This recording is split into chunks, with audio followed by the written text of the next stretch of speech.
Pada hari ini kita akan membuat video tentang hambatan komunikasi dalam organisasi.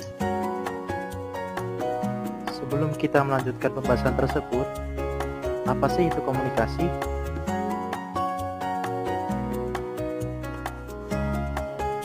Komunikasi adalah suatu aktivitas penyampaian informasi, baik melalui pesan, ide, maupun gagasan dari satu pihak ke pihak lainnya. Pada umumnya, komunikasi dilakukan secara lisan ataupun verbal yang bertujuan supaya dapat dimengerti oleh kedua belah pihak. Kenapa sih komunikasi bisa terhambat?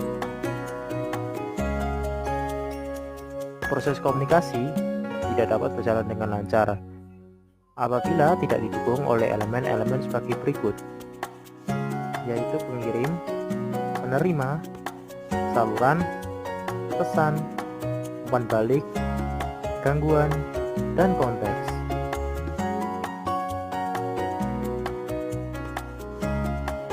Dari setiap elemen itu menunjukkan bahwa dari setiap elemen tersebut menunjukkan kualitas proses komunikasi itu sendiri. Maka jika salah satu elemen tidak berjalan dengan lancar, akan menghambat jalannya komunikasi. Lalu, hambatan komunikasi apa aja sih yang ada dalam organisasi itu sendiri?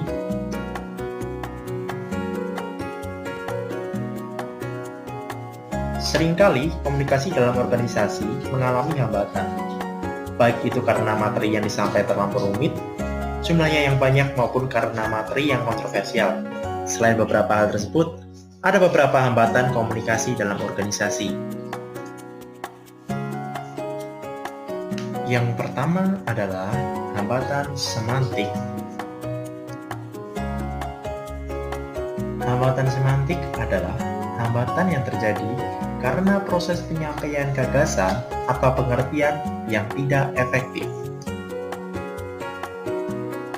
Dalam praktiknya, seringkali dalam proses penafsiran terjadi kekeliruan. Hal ini mengakibatkan kata yang dipakai ditafsirkan berbeda dari apa yang dimaksudkan sebenarnya. Untuk menghindarinya, seorang pembicara atau komunikator sudah harus memilih kata-kata yang tepat sesuai dengan karakteristik audiens dan melihat kemungkinan penafsiran pada kata-kata yang digunakannya. Dan yang kedua adalah hambatan teknis.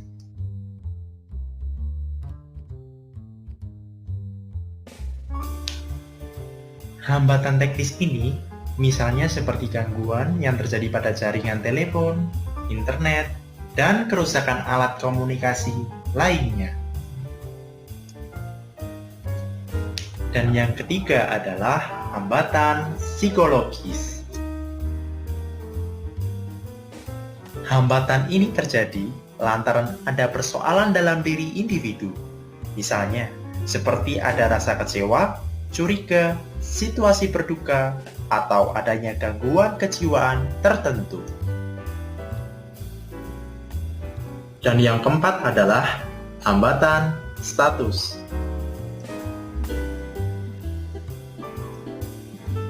Hambatan ini terjadi karena perbedaan status sosial serta senioritas.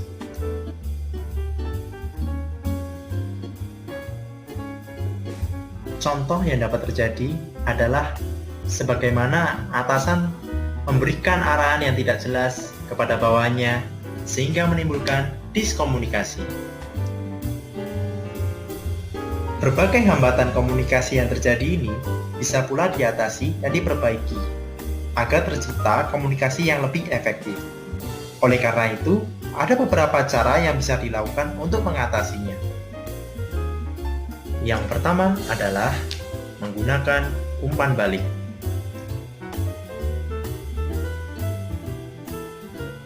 Yaitu dengan cara beri kesempatan pada orang lain untuk menyampaikan ide atau gagasannya, sehingga tercipta dua iklim komunikasi dua arah.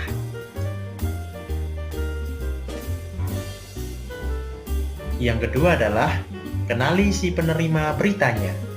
bagaimana latar belakangnya, pengetahuannya, serta minat dan perasaan tentang subjek pembicaraan.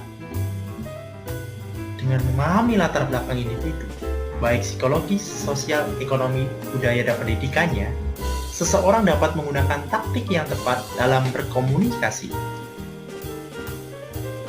Gunakan komunikasi langsung atau face-to-face. Komunikasi langsung dapat mengatasi hambatan komunikasi karena sifatnya lebih persuasif. Komunikator dapat memadukan bahasa verbal dan bahasa nonverbal yang membuat komunikasi lebih berdaya guna.